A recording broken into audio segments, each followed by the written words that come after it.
Good morning. I'm Blake Rushing, the Director of Children's Ministry here, and my pronouns are she and her. Welcome to our service. In this sacred space, we celebrate our humanity, our diversity, and the boundless love that unites us all.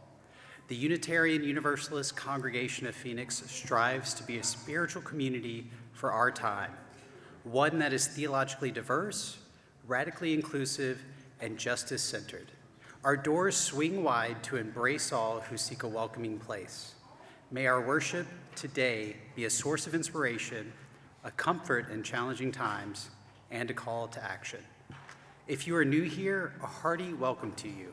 We encourage you to come back several times as our services are different each week. Hello everyone, I'm Benji Messer, music director. I use he, him pronouns. And today, Blake will be talking about humor, about laughter, not taking ourselves too seriously. And so we open with a hymn about going where the Spirit moves us, whether that's to laugh or to cry, to rest or to work. The lyrics are just, you've got to do when the Spirit says do. You've got to do when the Spirit says do. When the Spirit says do, you've got to do. Oh, Lord, you've got to do when the Spirit says do. I didn't put them up on the projector. I figured you could get it. Let's rise in body or spirit and sing together. Here we go. You've got to do when the Spirit says do. You've got to do when the Spirit says do. When the Spirit says do, you've got to do. Oh, Lord, you've got to do when the Spirit says do. You've got to dance. Got to dance when the Spirit says dance. You've got to dance when the Spirit says dance. When the Spirit says dance, you've got to dance. Oh Lord, you've got to dance when the Spirit says dance. You've got to laugh. You've got to laugh when the Spirit says laugh. You've got to laugh when the Spirit says laugh. When the Spirit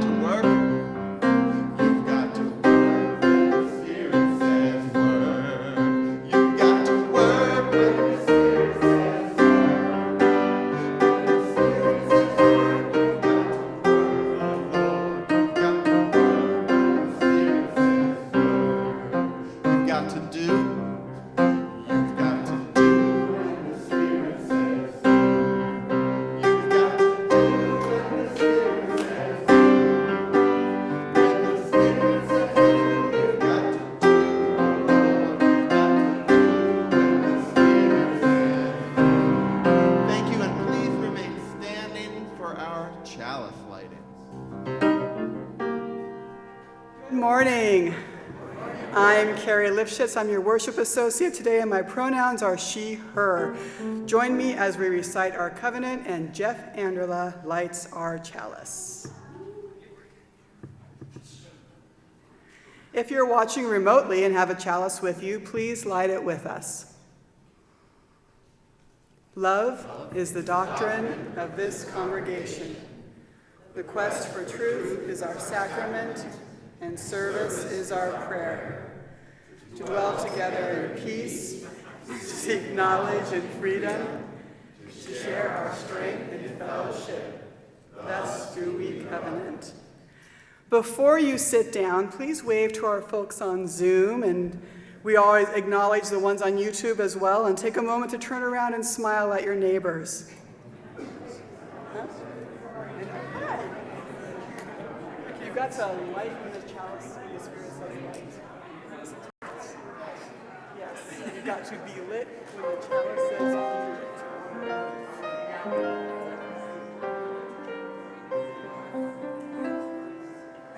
You may be seated. I have a few announcements. Is your civic engagement team correct in assuming that you all want votes protected in November? Yeah, that's what I thought. They believe so. We all believe so.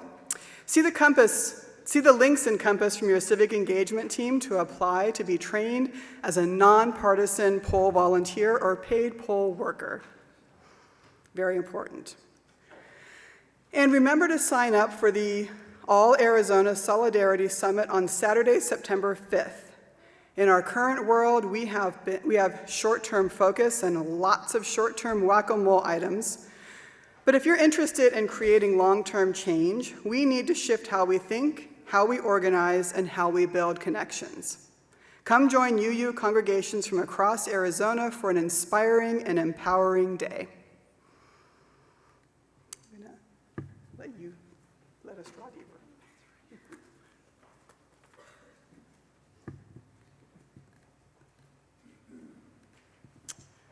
And now, let us draw deeper into the present moment and into our worship.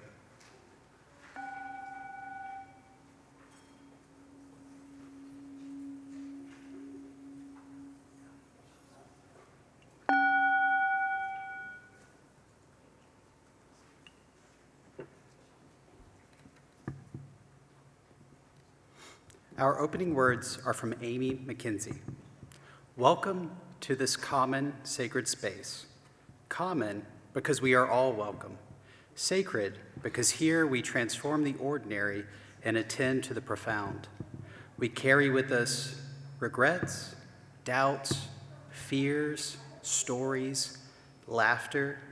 May they inspire our worship. Above all, may we each meet what we need most to find on this day in this common sacred space. And I invite our children, youth, and any adults who would like to come forward for Together Time.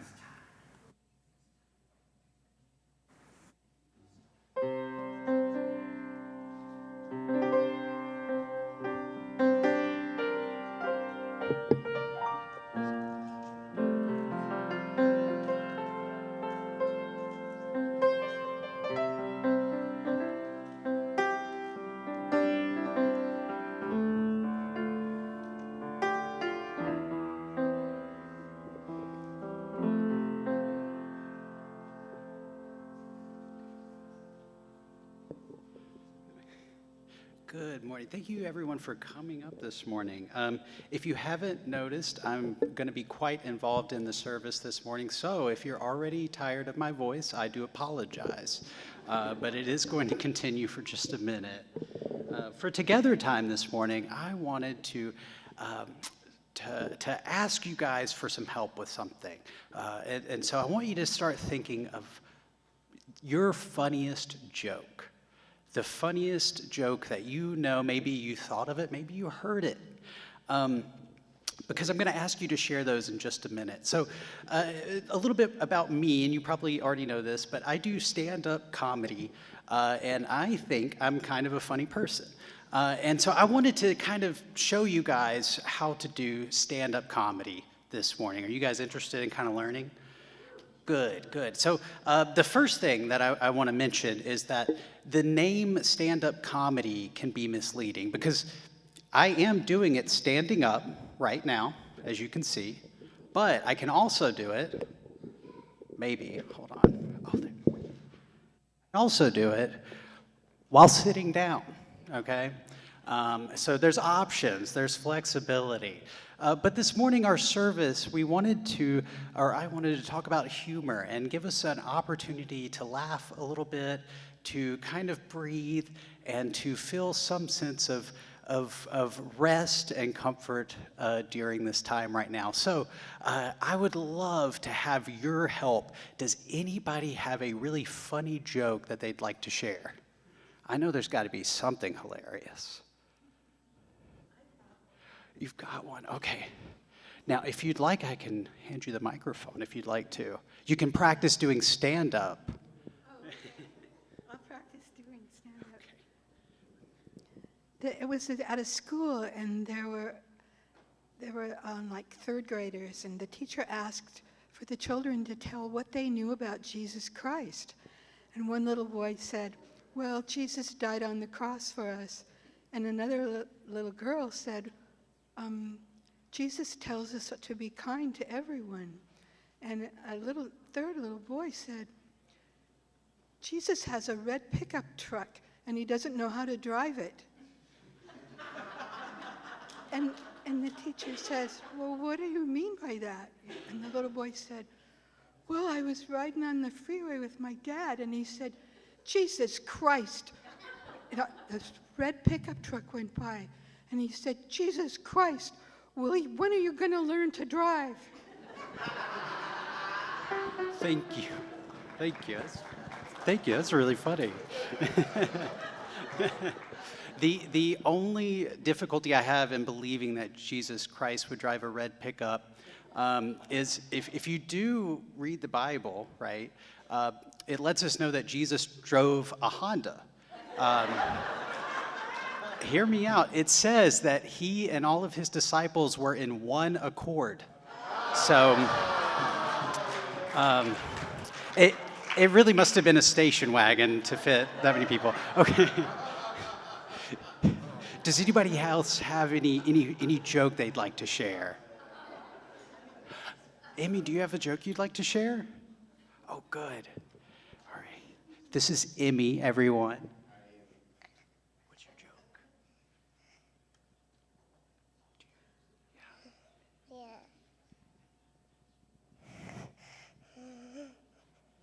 Mm-hmm. Do you have a joke for us? Do you know what it's about? Do you remember? Yeah. Oh, we're getting help, okay.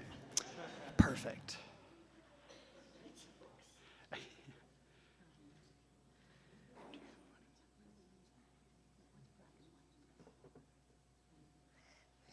Red. What's black and white and red all over? It's a zebra with a rash. Thank you, Emmy. That was good.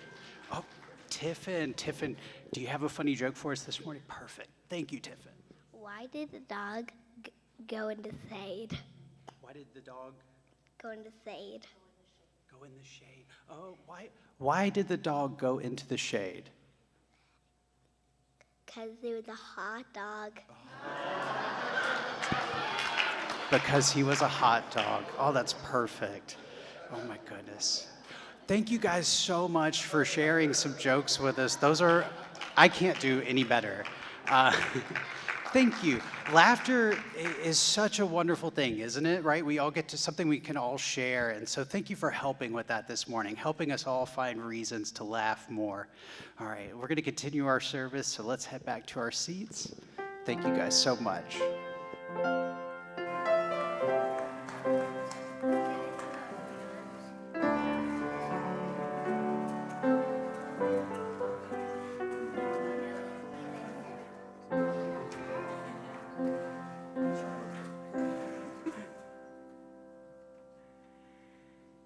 Each month, our congregation selects a local organization that takes action on issues in alignment with our UUCP mission, and we share our offering each Sunday. This gives you an opportunity to learn about the organization, reflect on your level of interest, and gain an appreciation for what they're doing. And you can act to support them either by donating to the offering in the service or online, or by finding out more of them, perhaps to volunteer or consider another way of contributing to their work. It's an opportunity to learn, reflect, and act. Service is our prayer and one way of being centered in social justice. During August, our Share the Plate partner is AZ Hugs, a local nonprofit serving individuals and families experiencing houselessness across the valley. Every week, AZ Hugs hosts a Sunday family picnic where guests are connected to resources like shelter, transportation, detox and rehabilitation programs, and mental health services. AZ Hugs also runs Hugs House, a renovated trailer that provides temporary shelter for a family with children. And during our dangerous Arizona summer, they pay for motel rooms so families waiting for shelter can get out of the heat. If you believe in the inherent worth and dignity of every person, or in justice or compassion, please consider donating. For all that you give, we are so grateful. Ushers, thank you for your willing hands in helping us pass the plate.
Poppins.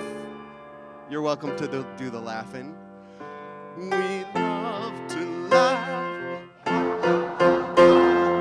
loud and long and clear. We love to laugh. It's getting worse every year. The more you laugh, the more you fill with glee, and the more the glee, the more we're a merrier we. Ha, ha, we, ha, it's fun. The more we're a merrier we.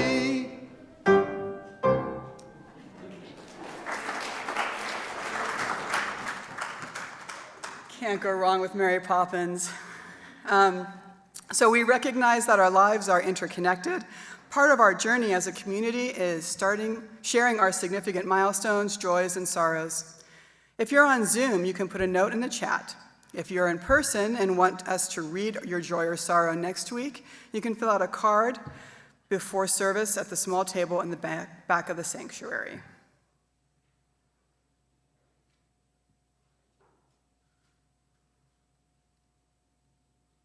Wait just for a second.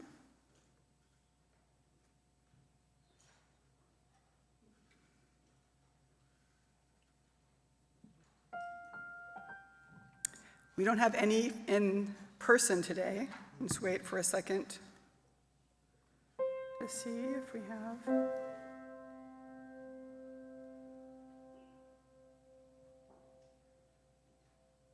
Thanks, Lydia. She said she loves my new haircut.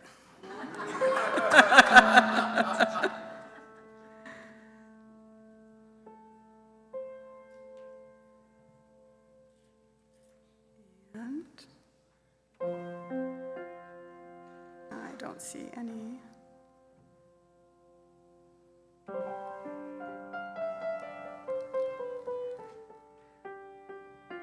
Okay. From Kaya.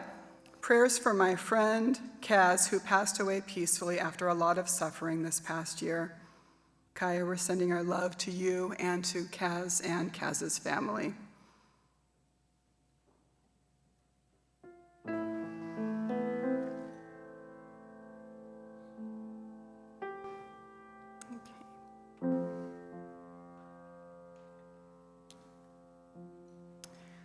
May our joys and sorrows, those named and those held in the silent sanctuaries of our hearts, help us draw closer and care for each other.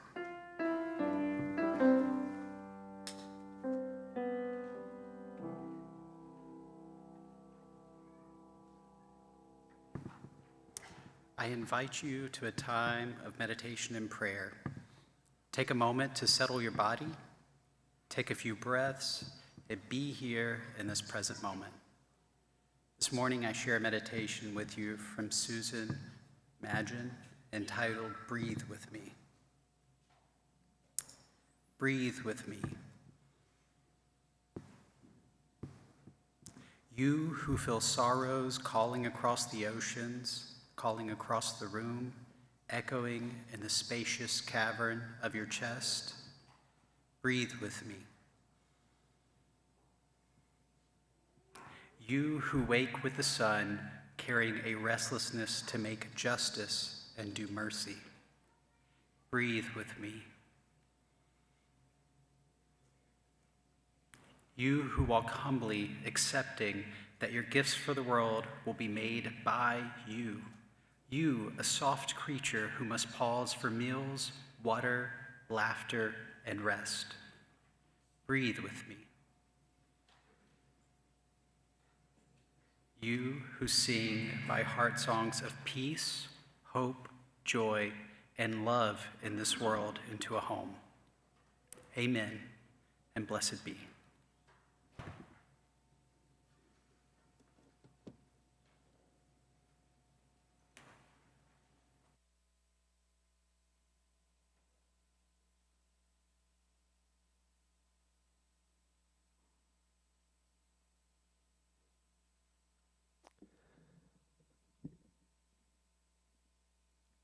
I used to teach elementary school music for a number of years, and we did a lot of songs that involved moving your body. And we did a lot of silly songs. And I thought for a service on humor, maybe y'all would enjoy moving your body. So here's a particularly silly one. And of course, alter the movements to fit your own body to make sense for you. And it's kind of 3 parts. The first part is just getting in sync, and it goes like this. You just sing and step. You sing, I'm singing in the rain, just singing in the rain. What a glorious feeling. I'm happy again. And that quick clap gets us in sync. So let's do that together. Ready? I'm singing in the rain, just singing in the rain. What a glorious feeling. I'm happy again. And of course you'll be, some of you will be standing, but yeah, you got it. You sound beautiful. Fantastic. And then I call a movement. So I say like thumbs up, and I put my thumbs up, and then you say thumbs up and put your thumbs up. All right, let's try it. Thumbs up. There you go. You got the second part. Cool. And then the third part is you go back and forth and you say a chi-chi-cha, a chi-chi-cha, a chi-chi-cha-cha. A chi-chi-cha, a chi-chi-cha, a chi-chi-cha-cha. Yeah, all right, you got it. Feel free to stand. You can stay sitting too if you want. Up to you. Ready? Here we go. I'm singing in the rain, just singing in the rain. What a glorious feeling. I'm happy again. Thumbs up. Thumbs up. A chi-chi-cha, a chi-chi-cha, a chi-chi-cha-cha. A chi-chi-cha, a chi-chi-cha, a chi-chi-cha-cha. I'm singing in the rain, just singing in the rain. What a glorious feeling. I'm happy again. Thumbs up. Thumbs up. Elbows back. Elbows back. A chi-chi-cha, a chi-chi-cha, a chi-chi-cha-cha. A chi-chi-cha, a chi-chi-cha, a chi-chi-cha-cha. I'm singing in the rain, just singing in the rain. What a glorious feeling. I'm happy again. Thumbs up. Thumbs up. Elbows back. Elbows back. Feet together. Feet together. A chi-chi-cha, a chi-chi-cha, a chi-chi-cha-cha. A chi-chi-cha, a chi-chi-cha, a chi-chi-cha-cha. I'm singing in the rain, just singing in the rain. What a glorious feeling. I'm happy again. Thumbs up. Thumbs up. Elbows back.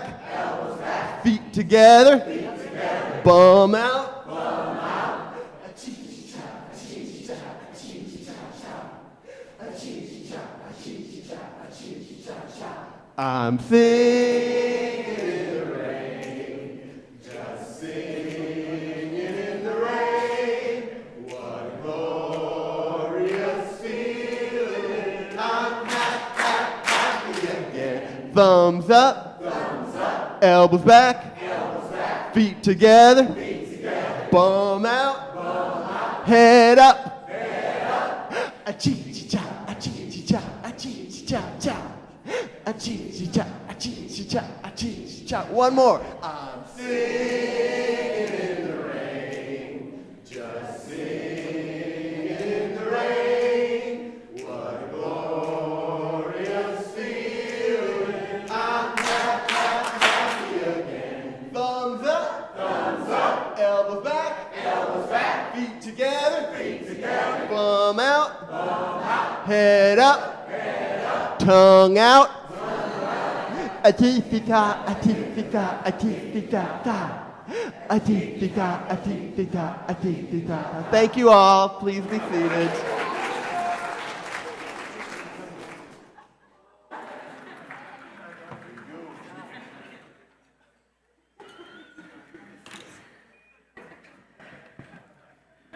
I catch my breath now. Elementary school music. They keep moving. Woof. Keep moving. Okay.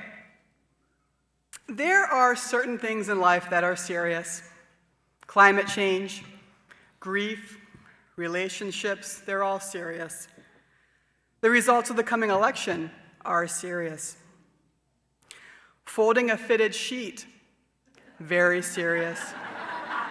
There are tutorials, there are diagrams and YouTube videos made by people who have evidently been chosen by a higher power for this particular ministry. And yet every time I try to fold one, I end up standing there fighting a losing battle against this fabric octopus. So yeah, there are some things in life that are genuinely serious, but sometimes I think we take ourselves a little too seriously. And I say this as someone who has spent a lot of time being serious about things that, in retrospect, really didn't require it. I've been serious about being the perfect parent, about getting everything done, worrying about what others might think of me, and serious about the state of my house. And while we're on the topic, let me just say this. If you've ever looked at your house and thought, what will people think? I have good news.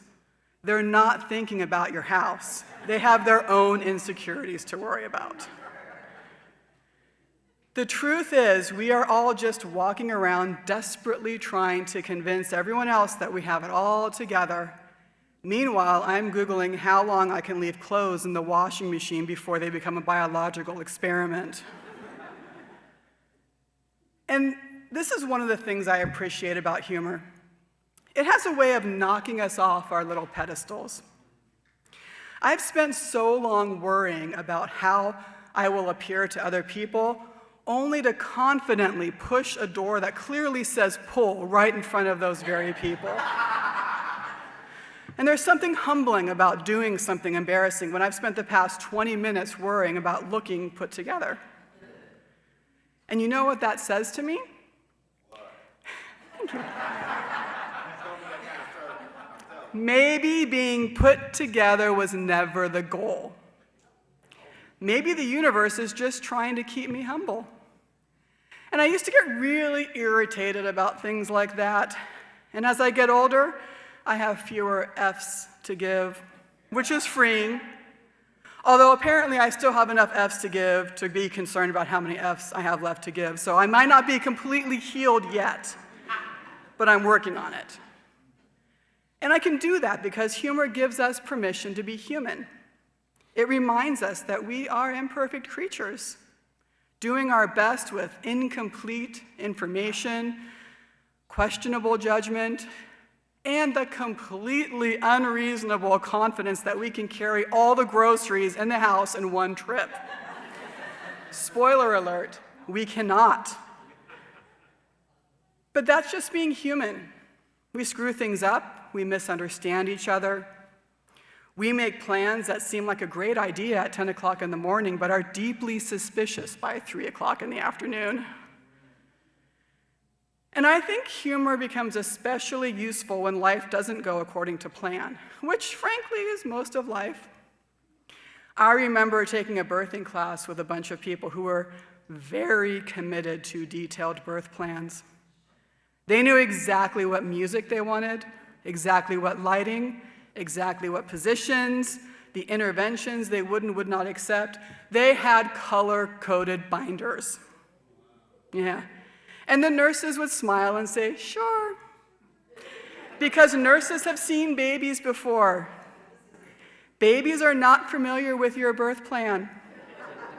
Babies do not care about your carefully researched preferences. Babies say, hello, I have reviewed your plan.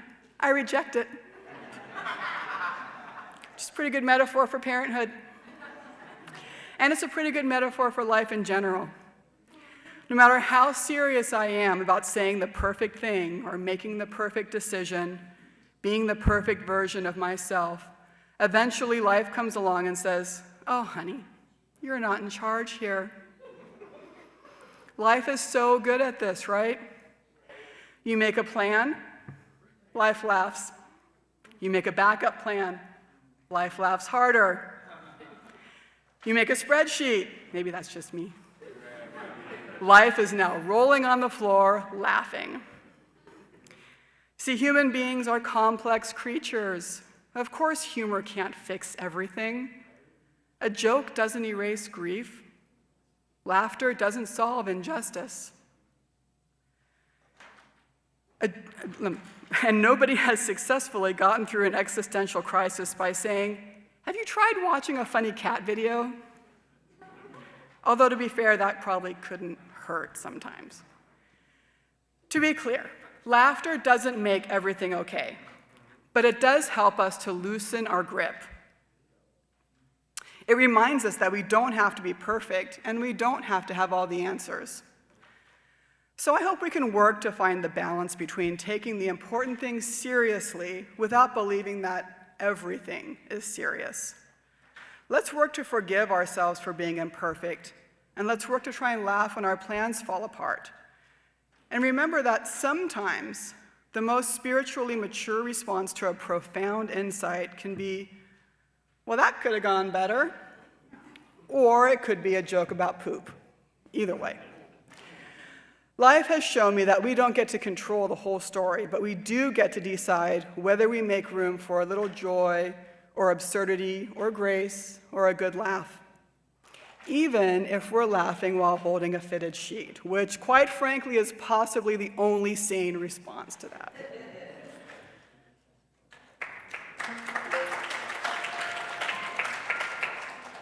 Thank you, Carrie. Thank you, Carrie. So when I started working here 14 years ago, and I know, right? It's been a while. And I started suggesting music to the minister at that time. What I found was that the expected tone in our services was earnest.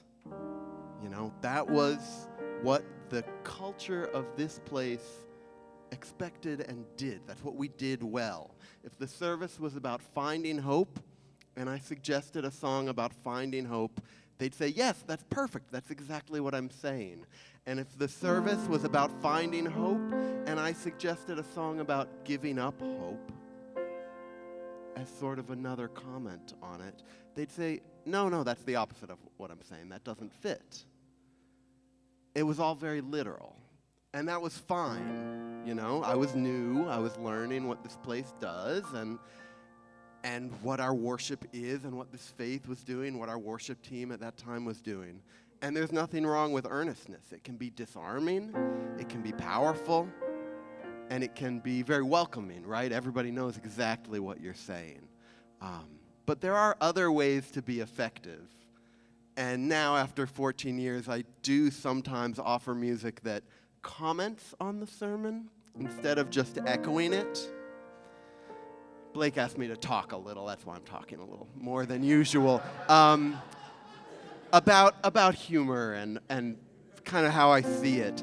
And I see it like that. I see it as a way of commenting and not just echoing. There's this concept in film music of playing with the action on screen or playing against the action, doing something else. And not every director, or may I say every religious tradition, understands playing against the action. There's a story I love by TV and film composer John Beal, who wrote the music for Laverne and Shirley and Eight is Enough and Happy Days and many other things. And he tells of a director, he's doing a spotting session. They're watching the film and deciding where the music will go and what it'll be like. And he says, the director told me, "Now, when the jet engine boats come roaring around the island and start blowing things up, that's where I want the solo oboe to come in." And John thinks, oh boy, this is very hip.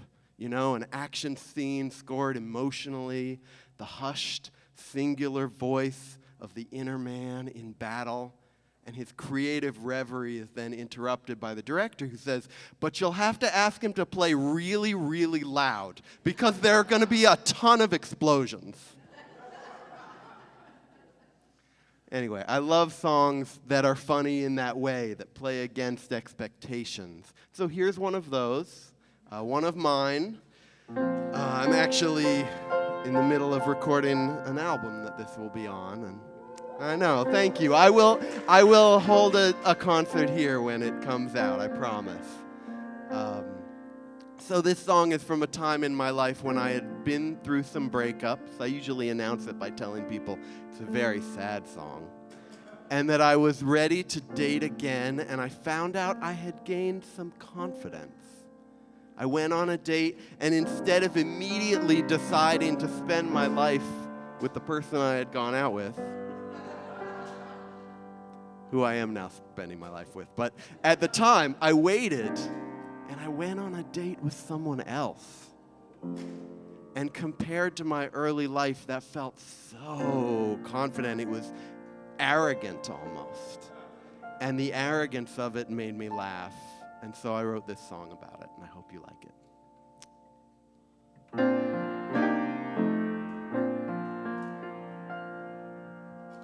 All my exes say they're lucky to have known me, and my therapist agrees. So who am I to doubt? So my self-esteem keeps rising, until now it's quite surprising, and I think that I'm the best God figured out. Well, the one predicament in being heaven sent is there's not enough of me to go around. So many gorgeous girls wander lonely through my world, and it's for those poor souls that I expound. Just take a look at what you're missing. I agree, it feels so wrong. So many folks that I'm not kissing. I don't know how you carry on. So to all of the women I'm not dating, please stay strong. Please don't break.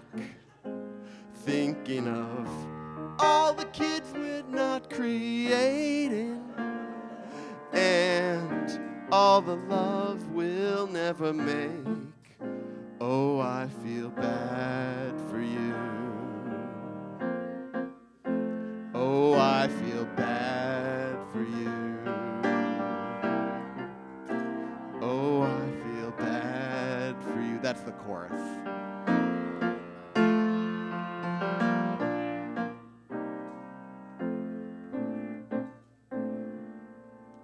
For context, let me say, it hasn't always been this way. I spent many quiet years alone and bored. But that sad time has ended. 0 stars, don't recommend it. Of course, I'm now constantly adored. Girl, I hope you realize just how much I sympathize with your pain. You know, I really understand how giddy you must be just from laying eyes on me. I could love you, but I'm too much in demand. I hate to bring up what you're missing. Well, at least it's not just you. The world is full of hotties I'm not kissing.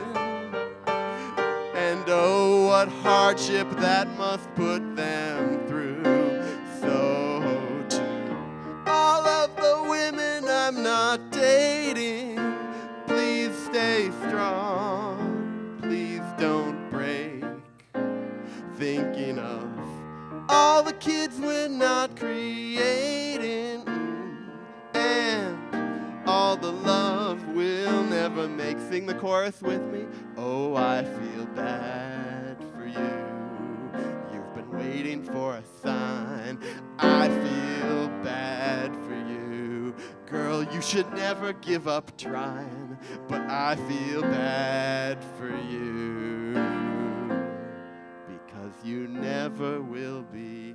mine.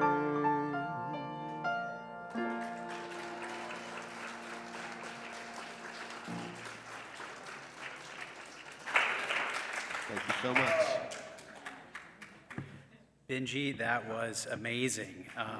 Thank you for acknowledging that. You know, I think so many of us have thought of this, and so we're just thankful that you're acknowledging it. Let me start by saying that the title of this sermon has an asterisk.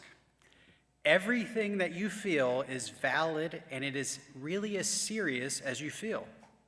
This is not meant to minimize any person's experience or perspective. This sermon is just an exercise in levity. Sometimes I think we may all, something I think we may all need in our current world. It might feel like a scary time on so many different levels. Our upcoming elections feel important and fragile, and I think we are all feeling that anxiety. This morning, or in the next few weeks, we will be talking about this more during our service, but this week is just meant for something lighter. Sometimes laughing at the impossibly difficult can help us find some sense of power and control. Whatever you are experiencing, you are valid. I just want to encourage us all to laugh more and feel empowered when life experiences would do their best to prevent that. So, what qualifications do I have to tell you about humor this morning? Well, you're looking at a certified class clown. I was voted jolliest junior in high school, right? My terrorized former high school teachers can verify this. I was kind of a monster, not in a bad way per se, just a very annoying way. My jokes cut deep. I once gave my teacher, Miss Debbie Jo, a nickname that has survived to this day. I called her Miss Jebby Doe, right? An absolutely ruthless nickname that I think we can all agree was funny, but too far. So yes, I am hilarious and humble, and I can speak about this with great authority. If anyone can make it silly, it's me. I'm also a stand-up comedian. I've performed internationally. I did a couple shows in Canada, but it still counts. It's international. We'll take it. And I had a featured extra role on the sitcom Florida Girls. You probably haven't heard of it, but it's hilarious. So not only am I funny in my free time, I am funny on a professional level. Take that, Mom. Humor has always been present in my life. Both my grandfathers were absolutely hilarious. My Pawpaw Hollis, my mom's dad, helped me write my first joke. As you may have noticed, I have a lot of freckles. I'm pretty sure that I was born with them, actually. My grandfather taught me that if anyone asked me about them, I should refer to them as my suntan through a screen door. Now imagine a young Blake with a deep Southern accent saying that way too much.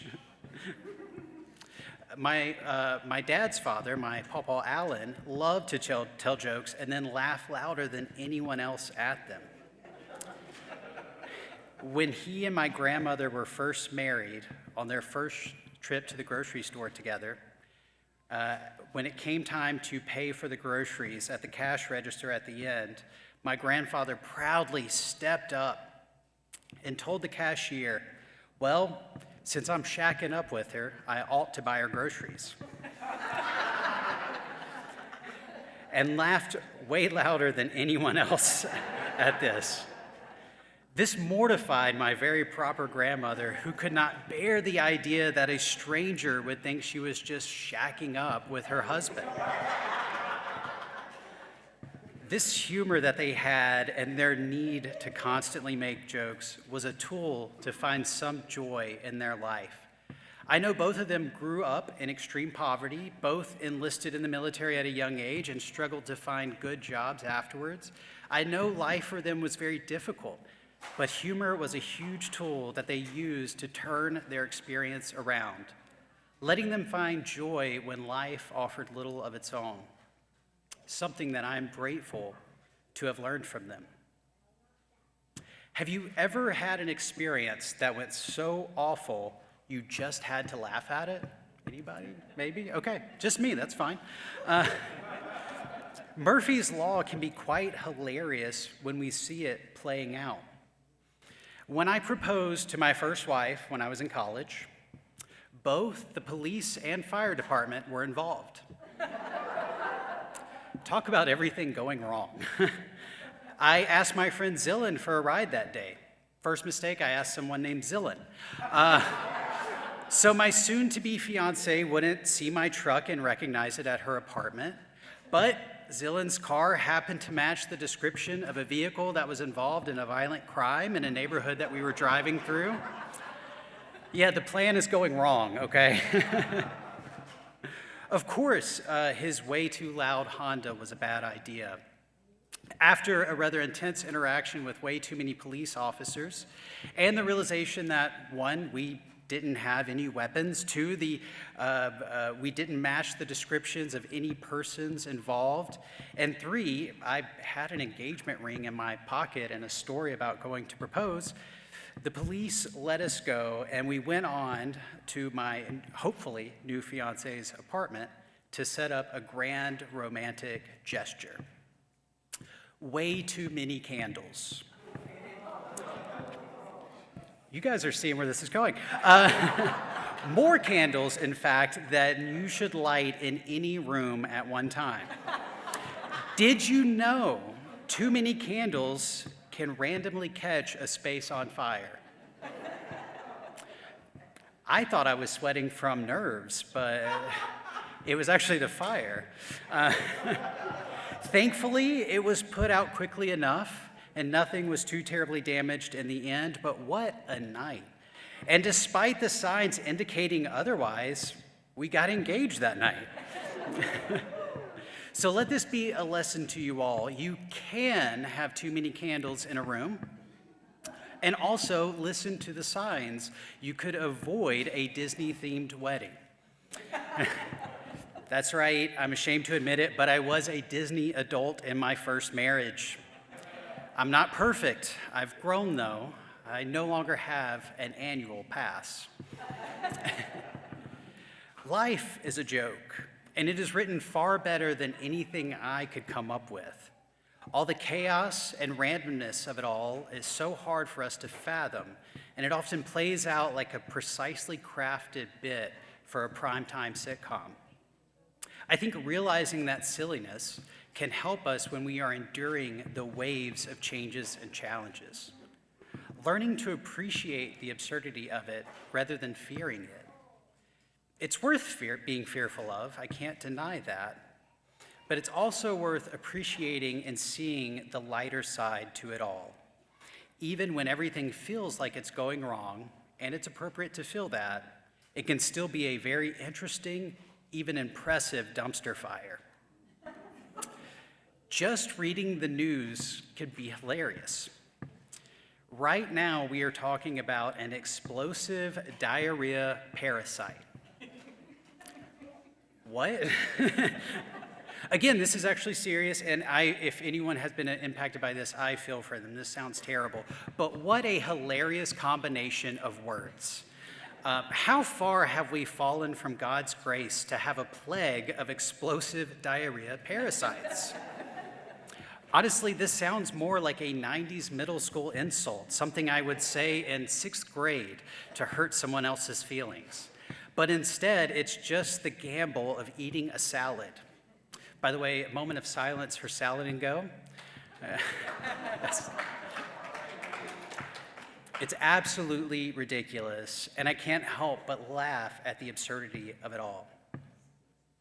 Comedy has been used to exploit people and have negative impacts on marginalized communities. Punching down is a practice that possibly has always been part of a human practice, and it's a shame, really. It's easy and often low effort way to further exclude the already marginalized. It's like picking on someone smaller than you. It really is a disservice to everyone when humor is used to strip someone of their power. Punching up, though, making fun of the privileged and elite, that has a certain satisfaction, an empowering feel. It also has a shaming effect that I kind of like. I understand Trump can be pretty hurt and in his feelings when he hears that people make fun of him. And honestly, that makes me really happy. I'm glad a person of so much privilege can feel a little emotional pain too. I guess the elite are just like us after all. I do want to say, though, I would never shame anyone for their incontinence issues, except for President Trump. Also, people tend to listen when it's funny. We like to laugh, and we are more receptive to ideas when the presentation is humorous. Humor has the power to spread valuable and needed ideas. It really is a shame to see it used for other means. I see this far too often in the stand-up comedy scene here in Phoenix and in every other stand-up scene I've interacted with. Humor as a tool is powerful, a tool that I think we should use wisely.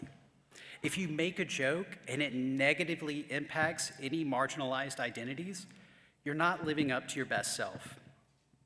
You are capable of words, even humorous words, that positively affect people. And that's a standard I think that we can all agree with this morning. I also think it's wise to acknowledge the hilariously flawed aspects of myself. I like to make sure that I'm not taking myself too seriously, if you will. I'm not talking about self-deprecation, just a realistic, honest assessment of my humanness. For instance, I am a trans woman with a Bible degree. This is the perfect setup for some joke. I just need to write it. There was a time that I was a conservative minister. I took myself way too seriously then. I once went on a mission trip to Canada. That's right, Canada. In 2011, I went on a holy crusade to save the heathenous Canadians. You're welcome, Canada.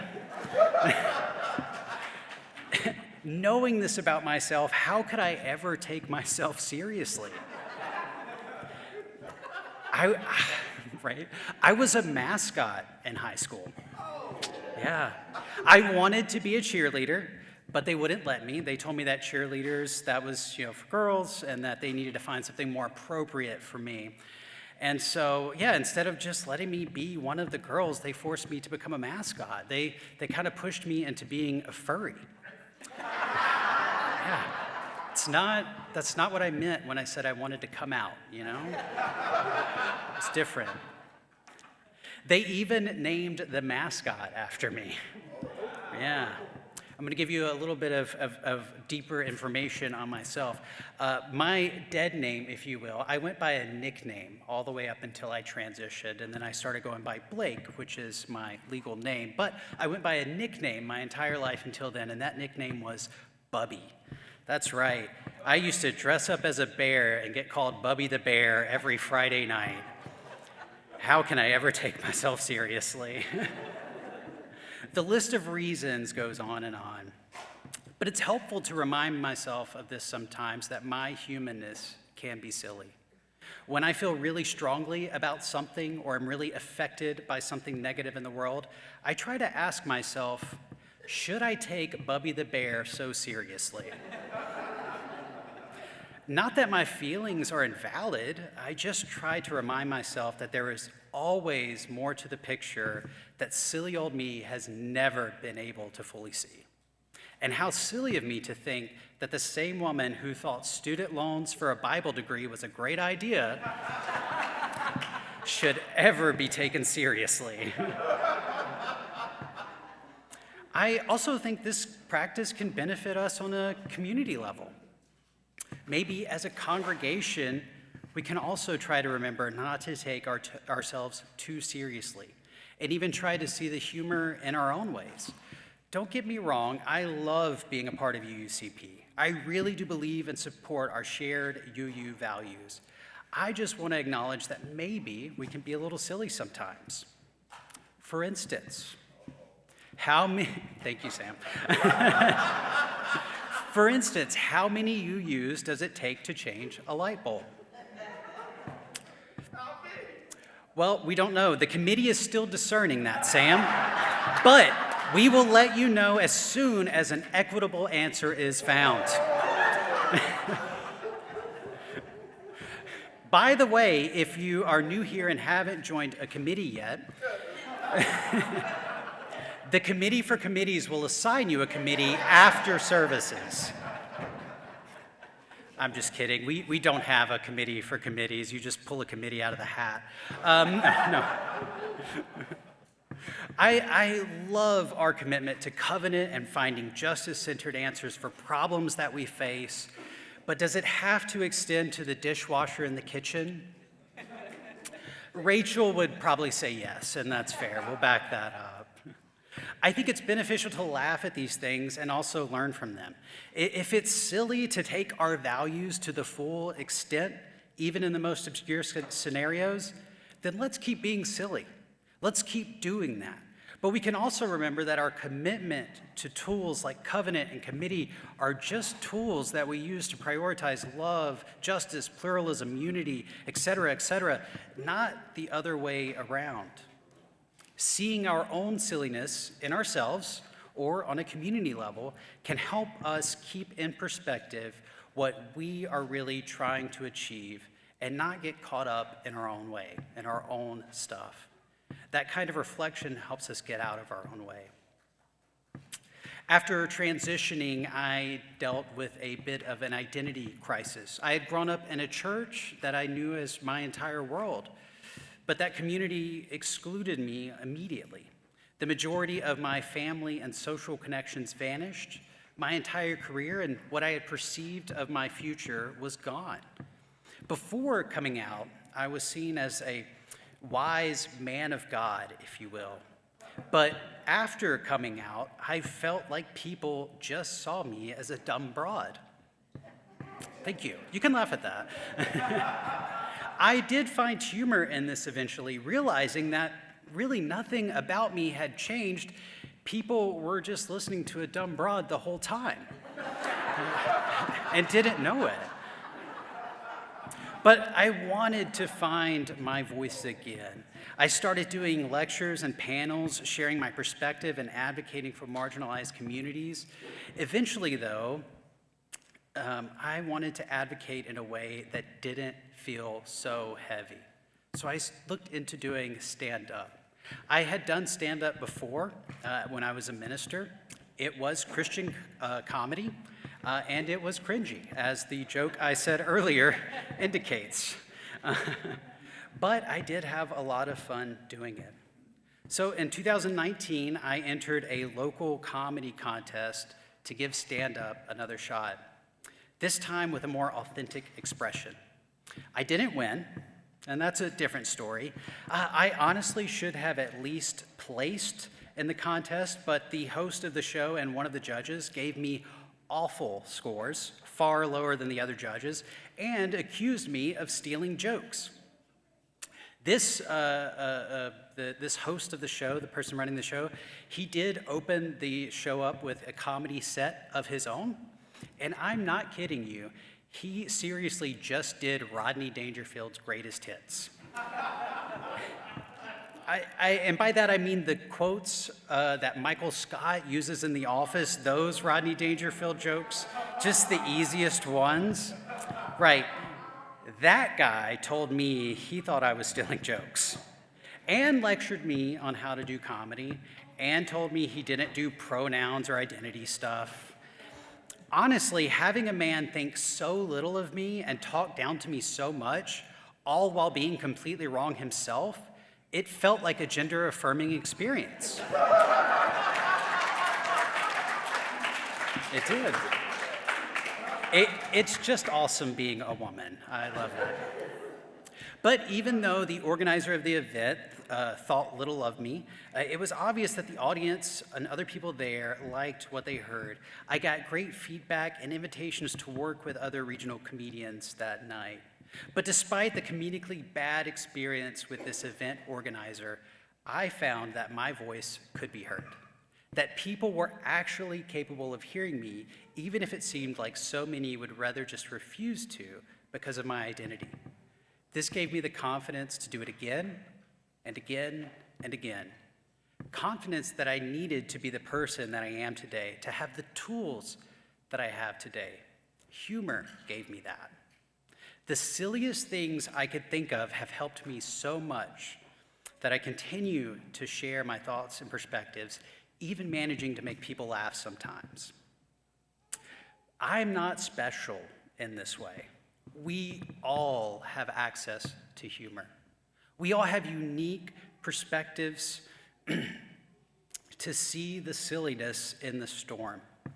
We all have a chance to laugh as a reaction in different ways, but it's still accessible to us.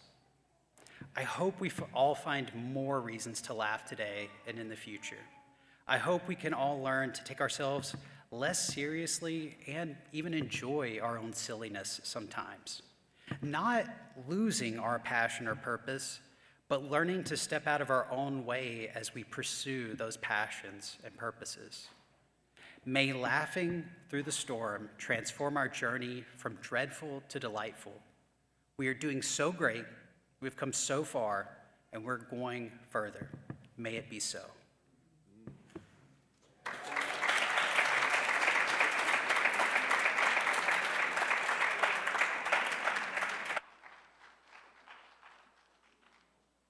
Amen. Thank you, Blake. So we'll close with a song about how life can be fun.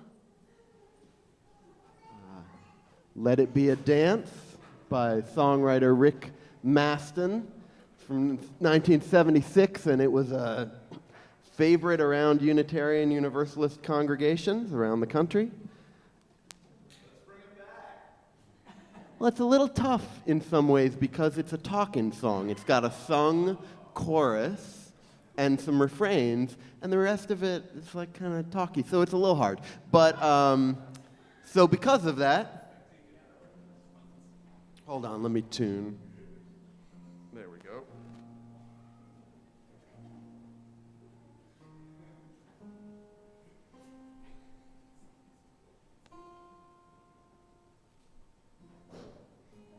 Cool. I've put the parts we sing together in a regular font, like the chorus and the refrain. Please sing those with me. And then the verses are all in italics, and I'll just kind of talk those. So because of that, I mean, you're welcome to stand the whole time. You're welcome to sit. You're welcome to dance, of course.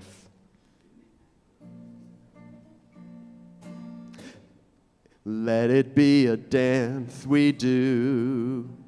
May I have this dance with you. Through the good times and the bad times too. Let's do this one again. Let it be a dance. Let's do that again. Feel free to stand. Let it be a dance we do. May I have this dance with you. Through the good times and the bad times too. Let it be a dance. Let a dancing song be heard. Play the music, say the words, and fill the sky with sailing birds. Let it be a dance, let it be a dance, let it be a dance. Learn to follow, learn to lead. Feel the rhythm, fill the need. And to reap the harvest, plant the seed. And let it be a dance. Let it be a dance we do. May I have this dance with you. Through the good times and the bad times too. Let it be a dance. Everybody turn and spin. Let your body learn to bend. And like a willow with the wind, let it be a dance, Let it be a dance, let it be a dance. A child is born, the old must die. A time for joy, a time to cry.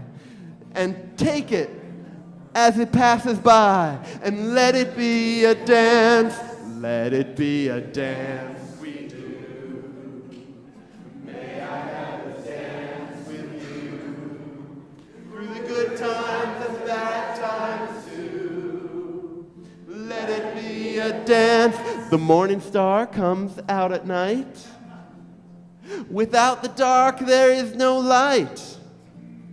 And if nothing's wrong, then nothing's right. Everybody, let it be a dance, let it be a dance, let it be a dance. Let the sun shine, let it rain. Share the laughter, bear the pain. And round we go again. And let it be a dance last time. Let it be a dance we do. May I have this dance with you. Through the good times and the bad times too. Let it be a dance we do. Thanks all. Please be seated. Please be seated. Okay. After service ends, noon activities will be listed on the screen. Please join us for a coffee hour with food and refreshments in our community space just across the patio. Blake, please close our service. Our closing words are from Kendall Gibbons. There is, finally, only one thing required for us. That is to take life whole, the sunlight and shadows together, to live the life that is given us with courage and humor and truth. We have such a little moment out of the vastness of time for all of our wondering and loving. Therefore, let there be no half-heartedness. Rather, let the soul be ardent in its pain, in its yearning, in its praise. Then shall peace enfold our days, and glory shall not fade from our lives. Go in peace, go in love.